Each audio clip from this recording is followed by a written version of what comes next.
shock report radical Muslim feminist Linda Sarsour busted. She's going down. Radical Muslim feminist Linda Sarsour is about to be in for a world of hurt after a woman came forward and exposed her utterly atrocious behavior and treatment of other women.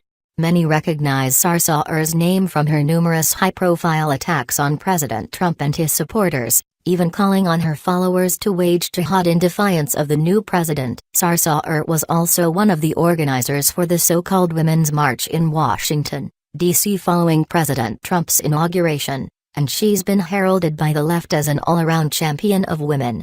But as it turns out, she's no champion of women at all. In fact, according to a bombshell report from the Daily Caller, she's just the opposite. She's a protector of predators. Allegations of groping and unwanted touching were allegedly brought to Sarsour during her time as executive director of the Arab American Association. In response, Sarsour, a self-proclaimed champion of women, attacked the woman bringing the allegations, often threatening and body-shaming her. These sources alleged the most serious allegations were dismissed. Azami Fathel Bob, the alleged victim, told the Daily Caller, because the accused was a good Muslim who was always at the mosque.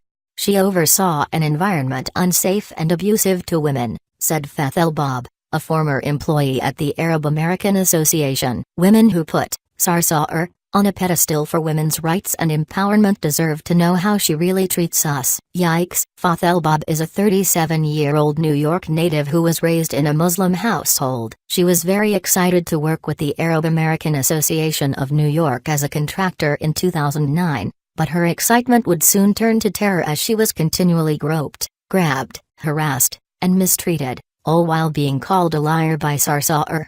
The problems began in early 2009 when a man named Majd Seif, who lived in the same building where the Arab American Association offices are located, allegedly began stalking Fathel Bob.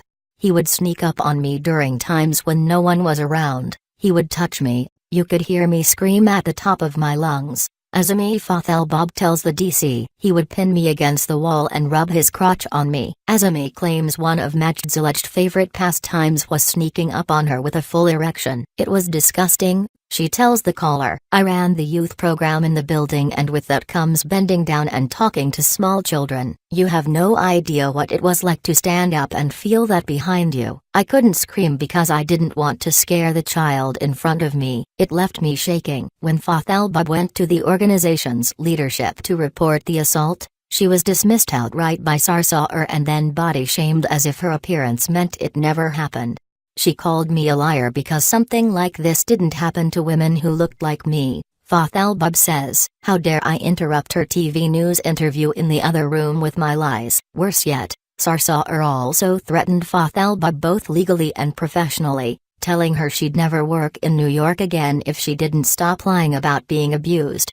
She told me I'd never work in NYC ever again for as long as she lived, said Fathel Bob. She's kept her word. She had me fired from other jobs when she found out where I worked. She has kept me from obtaining any sort of steady employment for almost a decade. When she went to the board of directors, she was also dismissed and told that her abuser was a good man who wouldn't ever do such a thing. Desperate after multiple dismissals by Sarsour, the distraught employee says she went to the president of the board of directors, Ahmed Jaber.